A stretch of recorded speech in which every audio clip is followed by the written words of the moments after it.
Trump responds to North Korea offer to give up nuclear weapons. Please subscribe this channel to overcome new update. I will be grateful.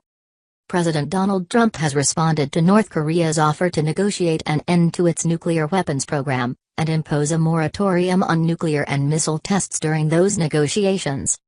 The offer by North Korea is the first concession made by the Hermit Kingdom since President Trump took office, and could signal a major shift in international negotiations.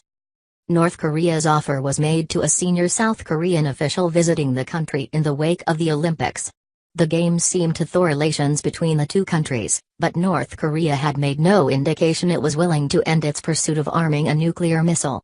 Until now. In response to the North Korean offer, President Trump sent out a hopeful tweet, included below.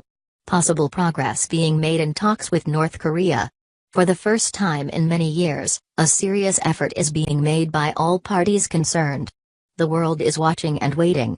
Maybe false hope, but the U.S. is ready to go hard in either direction, he said. The Associated Press has more. North Korean leader Kim Jong-un has expressed a willingness to discuss nuclear disarmament with the United States and impose a moratorium on nuclear and missile tests during such talks, a senior South Korean official said Tuesday after returning from the north.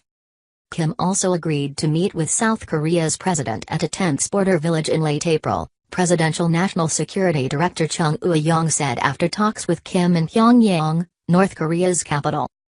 North Korea's reported willingness to hold a candid dialogue with the United States to discuss denuclearization and establish diplomatic relations follows a year of increased fears of war on the Korean peninsula, with Kim and U.S. President Donald Trump exchanging fiery rhetoric and crude insults over Kim's barrage of weapons tests.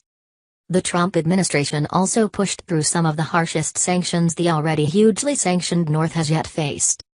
Trump tweeted Tuesday that possible progress was being made in the talks with North Korea, and that all sides were making serious efforts.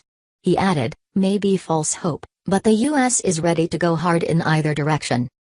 There is still skepticism whether the developments will help establish genuine peace between the Koreas, which have a long history of failing to follow through with major rapprochement agreements. The United States has made it clear that it doesn't want empty talks with North Korea and that all options, including military measures, remain on the table. The North has repeatedly said in the past that it won't negotiate over its nuclear program and vowed to bolster its nuclear and missile arsenals.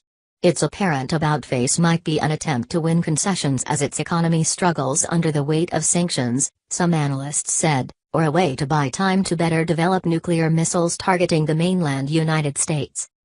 Many experts believe North Korea won't easily give up a nuclear program that it has doggedly developed, despite years of escalating international pressure, to cope with what it claims is U.S. hostility.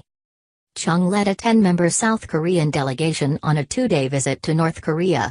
They were the first South Korean officials to meet the young North Korean leader since he took power after his dictator father's death in late 2011. Chung's trip also was the first known high-level visit by South Korean officials to North Korea in about 11 years.